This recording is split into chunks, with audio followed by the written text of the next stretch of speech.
For most of our lives, we were taught a simple idea: work hard, save responsibly, trust the system, and everything will work out. And for a long time, that belief made sense. But over the past 50 years, something's changed. Not all at once, of course, but gradually. People didn't lose faith overnight. They started asking better questions. Section 1.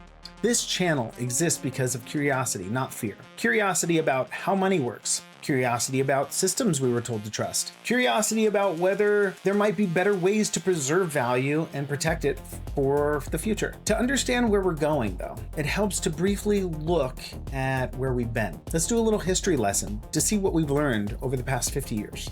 Section 2. Learning from the past. Over the last 50 years, there were moments that quietly reshaped how people viewed large institutions. In the 1980s, the savings and loan crisis showed that even regulated banks could take risks that affected everyday families.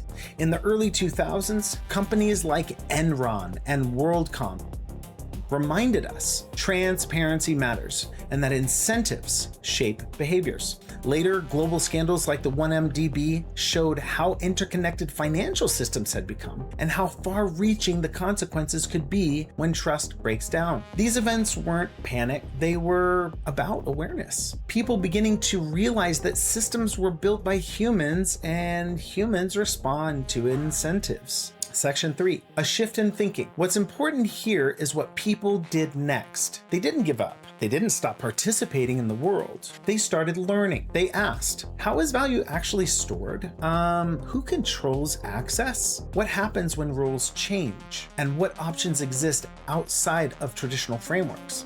This shift in thinking wasn't negative, it was maturing. Section 4. Why new ideas emerge. Throughout history, when systems evolve, new tools appear. Not only to replace everything overnight, but to offer alternatives.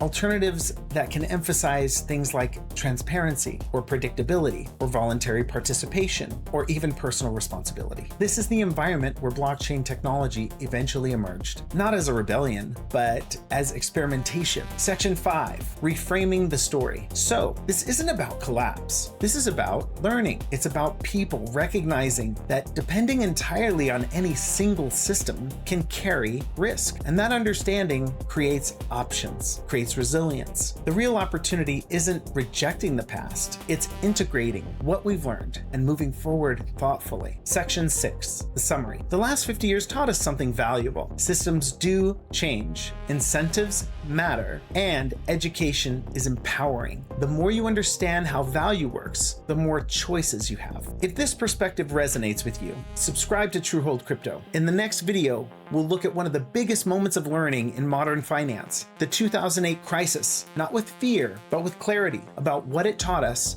and why it mattered. This is TrueHOLD Crypto by James Rupe. And as we move forward together, I'll leave you with this question that guides everything we do here.